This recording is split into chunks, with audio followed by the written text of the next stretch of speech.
하나님은 살아계십니다. 하나님을 기대합니다. 하나님은 하실 수 있는 줄 믿습니다. 사람이 책을 읽는 것만으로도 세계 상위 20% 안에 든다고 합니다. 그런데 책을 읽고 꿈을 가지는 사람들은 세계 상위 10% 안에 든다고 합니다. 그 이야기는 결국 80%의 사람들은 책을 읽지 않는다는 이야기입니다. 그리고 90%의 사람들은 꿈을 가지고 살지 않습니다.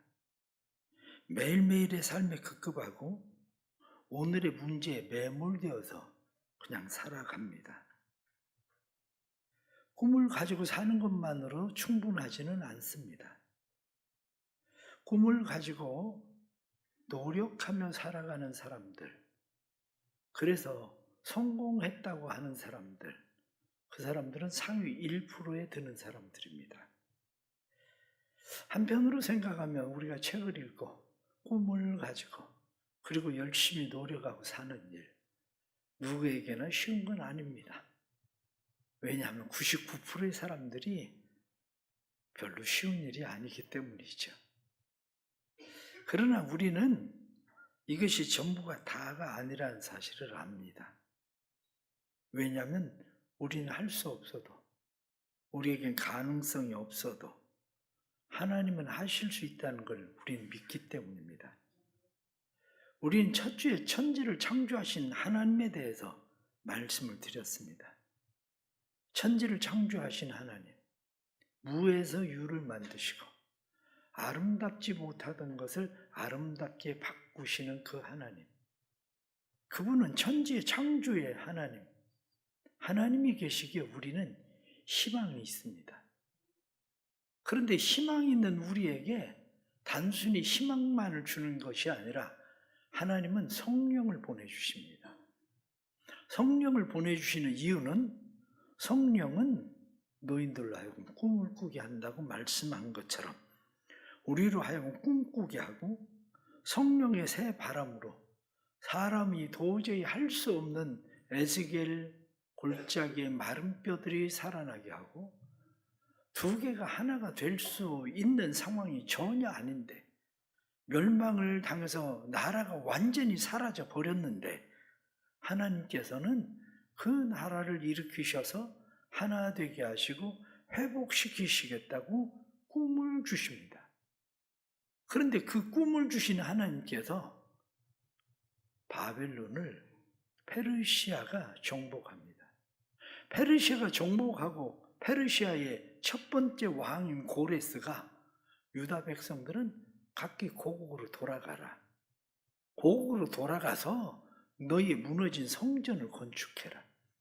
무너진 성전을 건축하라고 말만 하는 것뿐만 아니라 과거 예루살렘에서 빼앗아온 모든 성전의 기구들, 그것을 전부 다 돌려보냅니다.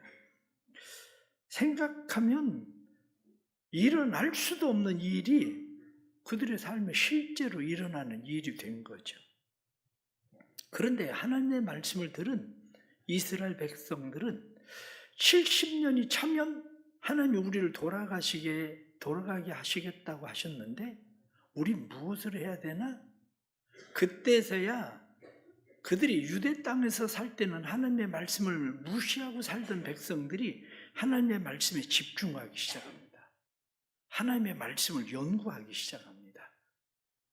하나님의 말씀에 집중하고 하나님의 말씀에 연구하면서 그들은 돌아갈 날을 기다리고 있다가 마침내 그들은 그 꿈을 현실로 맞이하게 되는 놀라운 일들이 일어납니다.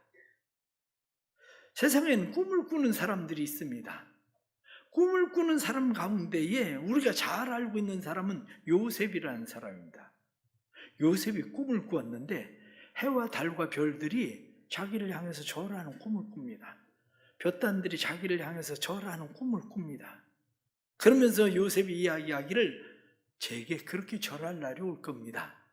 형제들이 우리가 너에게 절을 하겠냐? 그리고 그의 꿈을 비웃습니다. 그런데 하나님께서 요셉을 애굽의 총리가 되게 하시고 온 가족들이 그에게 절을 하는 일이 현실이 되도록 만들어 주십니다. 다니엘서 4장의 말씀을 보면 느부갓네살 왕이 꿈을 꿉니다. 그 꿈을 꾸었을 때에 다니엘이 꿈을 그렇게 해몽을 합니다. 왕께서 사람들에게 쫓겨나서 들짐승들과 함께 거하게 될 거고, 뿐만 아니라 소처럼 풀을 뜯고 그리고 하늘의 이슬에 젖게 될 겁니다. 그러나 제 말을 잘 들으십시오. 왕이 공의를 행하고 죄를 사하고 가난한 자들을 긍휼히 여기시면서 악행을 그치면 하나님께서 당신의 나라를, 당신을 평안하게 하고 장수하게 하실 겁니다. 그런데 그 이야기를 들은 느부갓네살은 다니엘의 이야기를 무시해버립니다. 마침내 느부갓네살은 미친 사람이 되어서 손톱은 독수리 발톱처럼 되고 광야에서 들짐승들과 함께 거하게 되고, 그리고 그가 소처럼 풀을 뜯는 자가 되고 맙니다. 그러나 성경에 나타나는 바로를 보십시오. 바로를 보니까 바로는 요셉이 이야기합니다.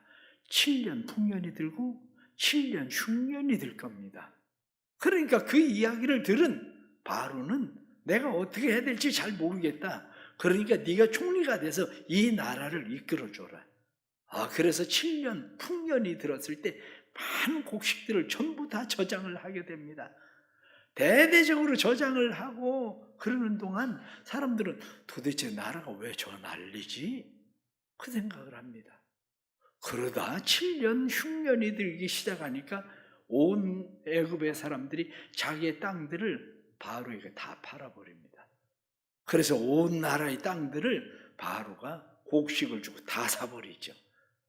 누군가는 꿈을 꿉니다. 그러나 꿈이 실제가 되게 하는 사람이 있고 꿈이 실제가 안 되는 사람도 있습니다. 우리가 지금 이 나라의 상황을 보면 대통령 후속이 되고 나라의 정신 엉망이 되고 경제적인 상황은 앞으로 점점 더 어려워질 겁니다. 그러나 우리의 눈에 보이는 그것이 다는 아닙니다. 왜냐하면 여전히 우리에게는 천지를 창조하신 하나님이 계십니다. 우리에게는 그 하나님께서 약속하고 보내주신 성령님이 우리에게 있습니다. 그렇다면 중요한 것은 성령을 우리에게 주셨을 때에 우리는 무엇을 잘 준비해야 되는가 하는 일입니다. 삶을 준비한 사람과 준비하지 않은 사람의 차이는 현저하게 드러납니다. 시험을 잘 준비한 사람은 시험을 잘 칠 거고, 비가 올 것을 준비하고 겨울이 올 것을 준비한 사람은 따뜻하게 보낼 겁니다. 예배를 준비한 사람, 불황을 준비한 사람, 죽음을 준비한 사람은 준비하지 않은 사람과 차이가 날 수밖에 없습니다. 특별히 미래를 준비하고 영혼을 준비하고 내세를 준비한 사람에겐 미래와 영혼과 내세가 주어집니다. 우리의 삶 가운데에서 우리가 준비해야 될 일이 무엇인가? 우린 다시 생각해 봐야 됩니다. 세상 사람들은 세상이 어둡다고 말합니다. 그러나 세상이 어두워서 어두운 것이 아니라 세상이 어두운 중요한 이유는 세상의 어두움보다 내 안의 어둠이 더 어둡기 때문입니다. 세상이 어두워도 내 안에 빛이 있는 사람은 세상이 그렇게 어둡지 않습니다. 세상이 어두워서 세상에 사람들은 거하기를 싫어하지만 오늘 성경은 우리에게 분명히 말씀합니다. 예수님은 세상의 빛이시다. 빛으로 예수님께서 세상에 오셨다. 그러니 빛을 맞이할 준비를 해라. 이렇게 우리에게 말씀합니다. 그러면서 오늘 말씀 4절에 나타난 말씀 보니까 이 생명은 사람들의 빛이라 빛이 어둠의 빛이 돼 어둠이 깨닫지 못하더라. 이 빛 예수 그리스도 그것은 각 사람에게 비추는 참 빛이다. 그렇게 예수 그리스도는 세상의 빛이다. 우리에게 그렇게 말씀합니다. 그런데 사람들은 왜 그 빛에게 나오지 않습니까? 빛으로 나오지 않는 이유는 분명합니다. 빛으로 나오면 내 치부가 드러날까 봐 빛으로 나오지 않습니다. 예전에는 TV를 보면 그냥 TV가 조그만하고 그리고 화질이 그렇게 좋지를 않으니까 웬만한 연예인은 다 예뻐 보였어요. 그런데 지금은 화면이 얼마나 큰지, 그리고 얼마나 촘촘하게 화질이 좋은지, 얼굴이 조그마한 뽀르지만 난 것도 다 보여. 그것처럼 우리가 살아가면서 우리 안에 감추어져 있는 죄, 우리 안에 감추어져 있는 어둠, 그것을 사람들은 드러내 보이기를 좋아하지 않습니다. 그래서 세상은 온통 죄악으로 어두워졌습니다. 그런데 죄악으로 어두워진 세상이 스스로 밝아집니까?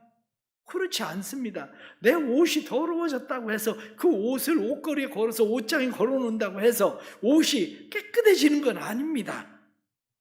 마찬가지로 어두워진 세상에 밝아지려면 죄악을 제거해야 됩니다. 마찬가지로 내 안에 어두워진 삶, 그것이 벗겨져야 되는데 그러려면 내가 죄인이란 걸 깨달아야 됩니다.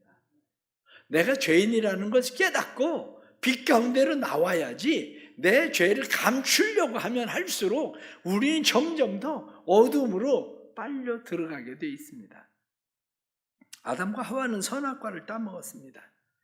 선악과를 따먹고 죄를 지었으면 당연히 하나님 앞으로 나아가서 하나님, 제가 시키지 않은 짓을 했습니다. 선악과를 따먹었습니다. 이렇게 해야 되는데 아담과 하와는 하나님 앞으로 나아가는 것이 아니라 그들은 숲으로 숨어버렸습니다. 그리고 나뭇잎을 가지고 자기들의 수치를 가리웠습니다. 오늘날 죄인의 특징이 바로 그겁니다. 죄인들의 특징은 어둠에서 자기를 빛 가운데로 드러내려고 하는 것이 아니라 오히려 자기의 죄를 점점 더 감춥니다. 마치 빛이 비추면 바퀴벌레들이 쏜살같이 어둠으로 사라지는 것처럼 사람들은 자신이 죄인이 아닌 것처럼 자기를 포장합니다. 대부분의 또 많은 사람들 가운데 사람들은 내가 왜 그리스도인인가? 나는 왜 예수를 믿는 사람인가? 이렇게 이야기하는 이유 가운데 하나가 내가 죄인이기 때문에 예수 그리스도를 받아들이기 위해서 빛 가운데로 나아가는 것이다. 이렇게 생각하는 것이 아니라 내가 교회를 다니고 예수를 믿는다고 이야기하는 것은 다른 사람들에게 그럴듯하게 내가 빛 가운데 있는 사람인 것처럼 보여지기 위해서 사람들은 그렇게 자기를 포장합니다. 세균은 현미경으로 보아야 보이는 거지 우리 눈을 씻고 보아도 세균은 보이지 않습니다. 세상의 죄는 세상의 관점으로 바라보면 세상의 죄는 보이지 않습니다. 세상의 죄를 보려면 세상의 관점이 아니라 예수 그리스도의 눈으로 그 빛 가운데서 세상을 봐야, 성령의 조명하심으로 세상을 봐야 세상이 보입니다.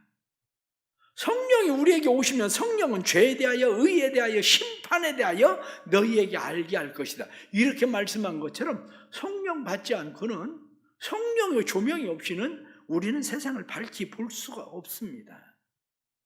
예수님은 우리의 죄를 보게 하시려고 성령을 보내주신 겁니다. 성령을 보내주신, 성령을 받은 사람들은 빛이 비추면 나병, 한센시 병이 균이 사멸되듯이 성령의 역사가 우리 안에 일어나면 우리 안에 죄가 사라집니다.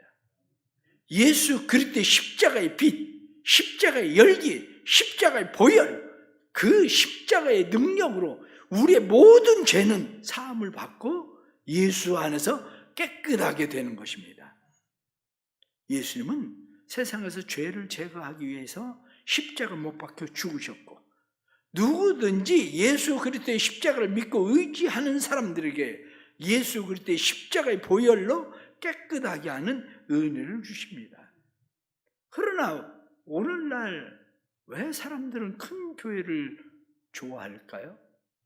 큰 교회를 좋아하는 이유도 여러 가지 이유가 있겠지만 그 중에 하나는 적당하게 사람들 속에 파묻혀서 신앙생활을 하기를 원합니다. 사람들이 나를 알지 못하고, 사람들이 내 죄에 대해서 관심이 없고, 사람들이 나를 못 알아보는, 교회를 왔다 갔다 해도 사람들이 나를 잘 모르는, 뿐만 아니라 교회 와서 앞자리에 앉는 것도 싫어합니다. 왜냐하면 앞자리에 앉으면 목사님한테 너무 잘 보이거든요. 우리 교회는 저 뒤에 앉아서 다 보이니까 걱정할 거 없어요. 그런데 사람들은 왜 큰 교회 가서 저 뒷자리에 가만히 앉아있다 갑니까? 이유는 간단합니다. 좀 더 어둠컴컴한 데 있어야, 사람들 틈 속에 있어야 내가 잘 보이지 않거든요. 그러나 어두운 곳을 좋아하면 부정한 결과를 낳습니다. 어두운 곳은 어떻습니까?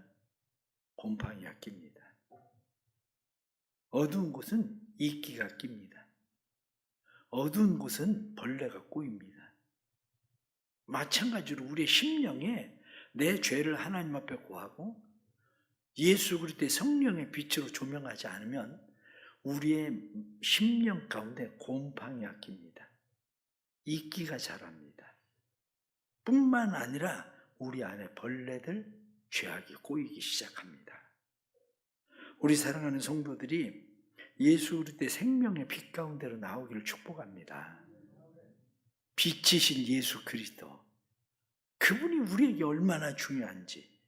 실험에 의하면 빨간 불을 켜놓은 방에 사람들을 놓습니다. 그리고 사람들에게 이야기합니다. 10분이 됐다고 생각하면 방에서 나와라. 사람들은 그 방에서 가만히 앉아 있습니다.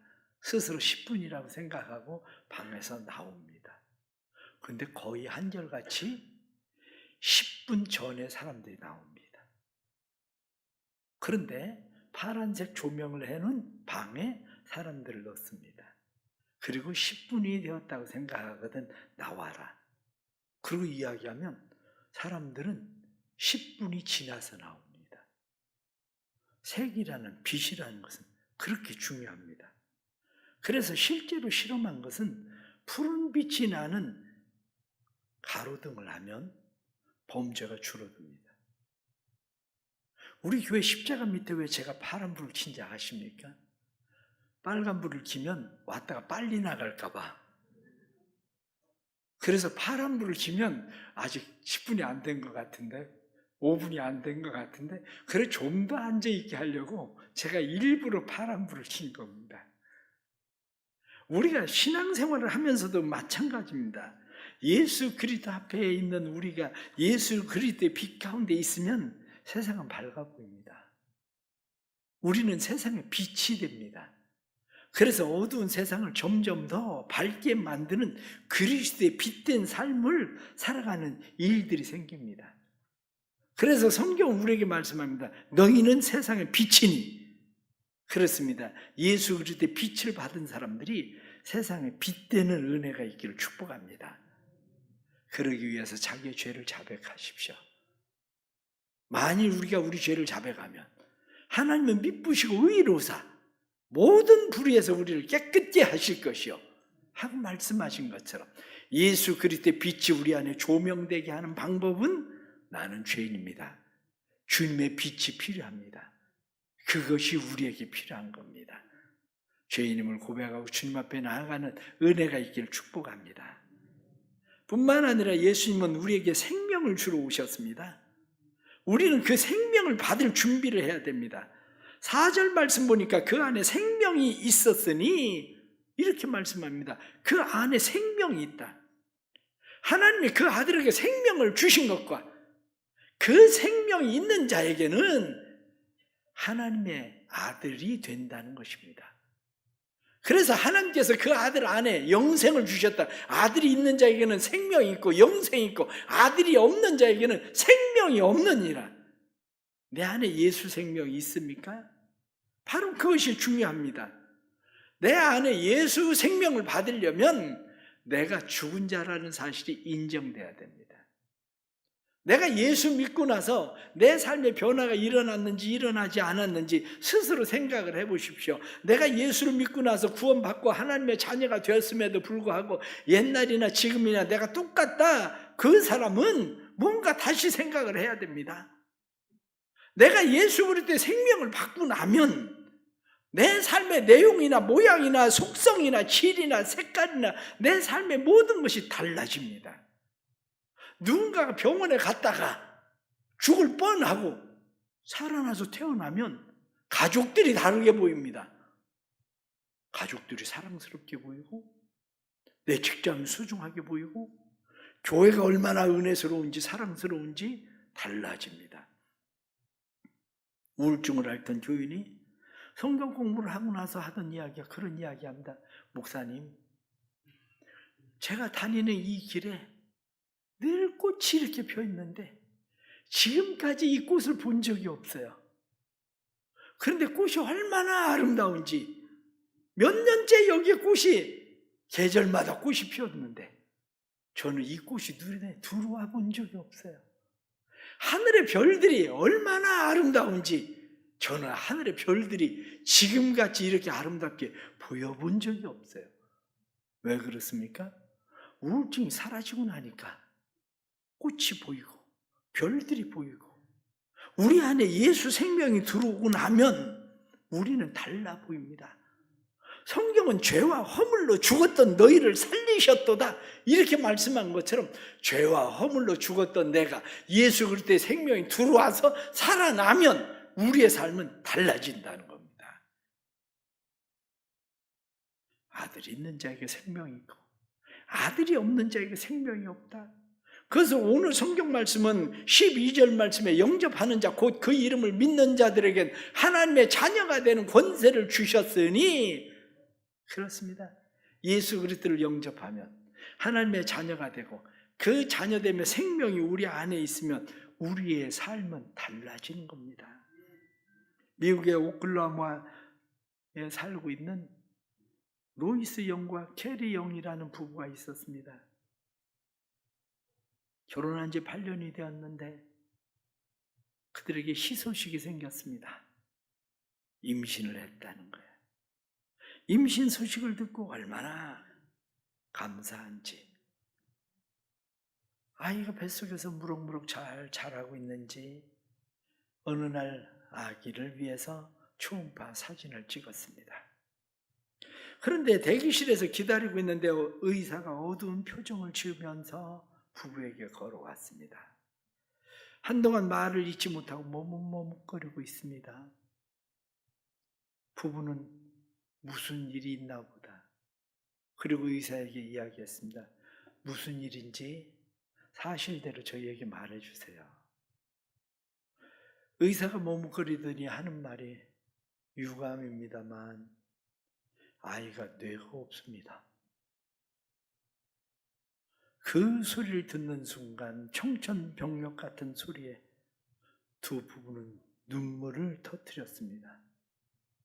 온몸은 부들부들 떨리고 아기를 임신했다는 기쁜 소식도 순식간에 사라져버리고 모든 세상이 하얗게 변해버리고 절망감에 휩싸였습니다.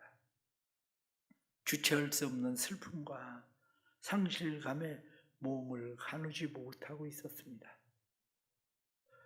그런데 그때 부인인 캐리 영이 이야기하기를 조심스럽게 의사에게 선생님, 아이가 뇌가 없어도 뱃속에서 자랄 수 있나요? 그러고 묻습니다. 의사가 하는 얘기가 뇌가 없어도 뱃속에서 자랄 수는 있습니다. 그때 캐리 영이 그렇게 이야기를 합니다. 그러면 아이가 태어나면 누군가에게 장기 이식을 할 수 있습니까? 의사는 세상에 그런 얘기를 들어본 적이 없는데 깜짝 놀라서 하는 얘기가 태어나기만 하면 누군가에게 장기 이식은 할 수 있습니다. 그 이야기를 듣고 캐리 영이 이야기합니다. 선생님, 중절 수술을 하지 않고 아이를 낳겠습니다. 제가 아이를 낳으면 하루를 살지 얼마를 살지도 모르지만 그 아이의 장기를 다른 사람에게, 어린아이에게 이식을 지켜주세요. 누군가가 장기 이식을 기다리고 있는 아이도 있을 텐데, 그래서 그 아이의 이름을 에바라고 이름을 지었습니다. 뱃속에 있는 동안 에바라는 아이를 품고 이 아이가 얼마나 많은 아이들을 살릴 수 있을까를 생각하며 아이를 키웁니다. 마침내 출산을 하고 만 하루가 되었을 때에 아이의 모든 장기를 이식하기 시작합니다. 신장도, 심혈관도, 간도, 췌장도, 모든 장기를, 생명을 기다리고 있는 어린 아기들에게 장기를 이식합니다. 생명이 생명을 낳는 거지, 생명이 아니고는 생명을 낳을 수가 없습니다. 우린 때로는 부족하지만, 우리가 부족해도 우리 안에 예수 생명을 담으면 우리는 생명을 낳을 수 있습니다. 우리를 통해서 누군가가, 죄와 허물로 죽었던 자가 우리를 통해서 예수 그리스도를 발견하고 살게 하시는 하나님의 은혜가 나타납니다. 그러기에 우리는 마음 가운데, 맞습니다, 주님, 나는 죄와 허물로 죽었던 자입니다. 나를 살리시고 나를 통해서 주님 새 생명들이 살아나게 해주십시오.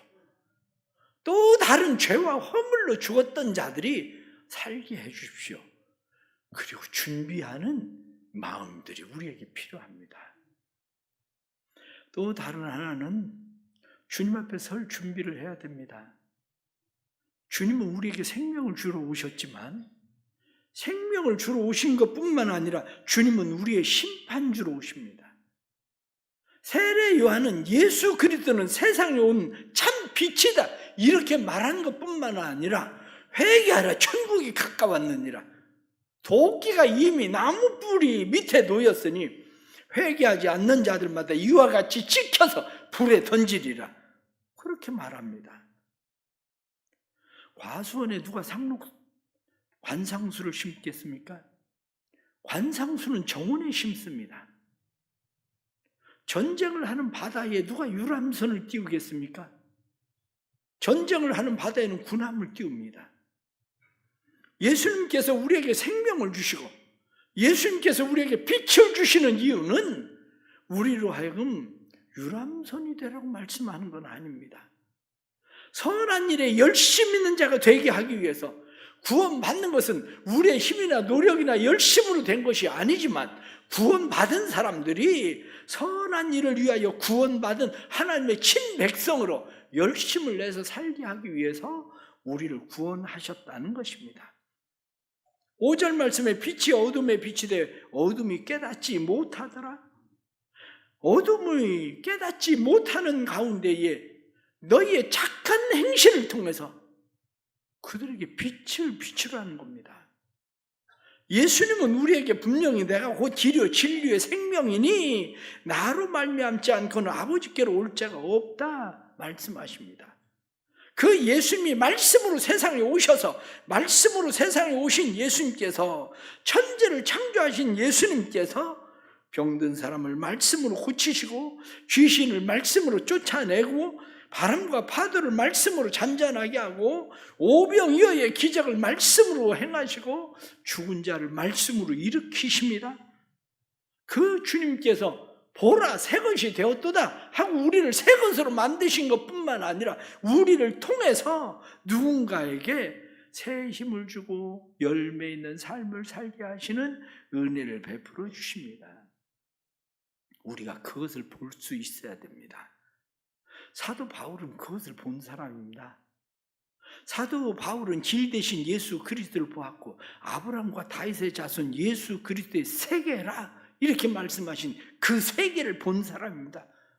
뿐만 아니라 그 미래와 그 내세를 본 사람입니다. 그래서 사도 바울은 고백하기를 하나님의 나라에서 내게 의의 면류관이 예비되었다. 생명의 면류관이 내게 예비되었다. 그러기에 사도 바울은 두려움 없이 세상을 담대하게 살아갑니다. 스데반은 어떻습니까?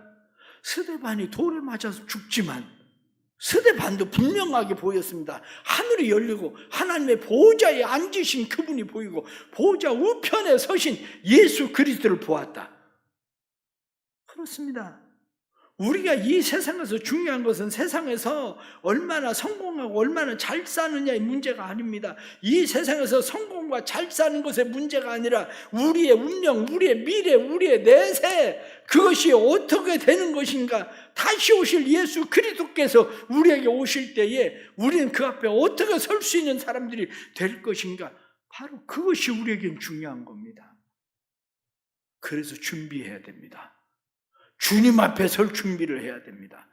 심판자이신 예수 그리스도 앞에 설 준비를 해야 됩니다.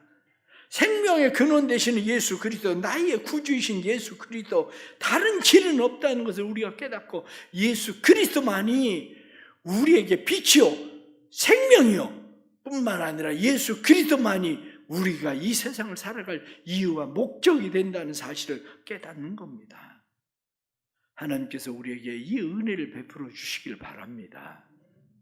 이 땅에 사람들은 두려워합니다. 세상만 바라보면 어둠이 점점 짙어져 가는데 세상이 두려울 수밖에 없습니다. 그러나 이 세상 가운데서 우리만 홀로 있는 것이 아니라 주님이 우리와 함께 계시고 주님이 우리에게 빛 되시고 생명 되시기 때문에 주님께서 우리로 하여금 세상을 이기게 하시고 세상에서 빛되고 생명 주는 자 되게 하시는 은혜 주시는 것을 믿습니다. 세상의 빛이 되기를 축복합니다. 세상에 생명 주는 자들이 되기를 축복합니다. 세상 가운데서 주님 앞에 설 날을 기대하며 기다리며 준비하는 성도들 되기를 바랍니다. 그래서 우리의 삶을 통해서 더 많은 사람들이 예수 그리스도에게 나오게 되는 은혜가 있기를 간절히 바랍니다. 기도하겠습니다. 하나님 아버지, 세상을 살아가면서 저희들은 얼마나 어리석은지 모릅니다. 세상 속에서 예수 그리스도의 빛을 보면서 빛 가운데 나오는 것이 아니라 우리의 죄, 우리의 어둠을 숨기기 위해서 오히려 우리는 어둠 속으로 도망갑니다. 뿐만 아니라 죄와 허물로 죽었던 우리를 주님께서 생명 주시고 살리셨는데 우리는 그 생명을 느끼지 못하는 어리석은 자들입니다. 다시 우리를 일으켜 세워 주옵소서. 예수 그리스도의 생명으로 살게 하시고 예수 그리스도의 능력으로 살아가도록 도와주옵소서. 약할 때 강함 되시는 주님을 의지합니다. 주님을 신뢰합니다. 우리에게 잘 준비된 믿음 주셔서 준비된 믿음으로 우리의 죄를 고하고 빛 대신 예수 그리스도를 받아들이고 우리가 죄로 죽은 자임을 깨닫고 생명 되시는 예수 그리스도를 받아들이고 다시 오실 주님을 우리가 받아들이고 주님 앞에 설 날을 준비하며 살게 해 주옵소서. 예수님의 이름으로 기도드리옵나이다. 아멘.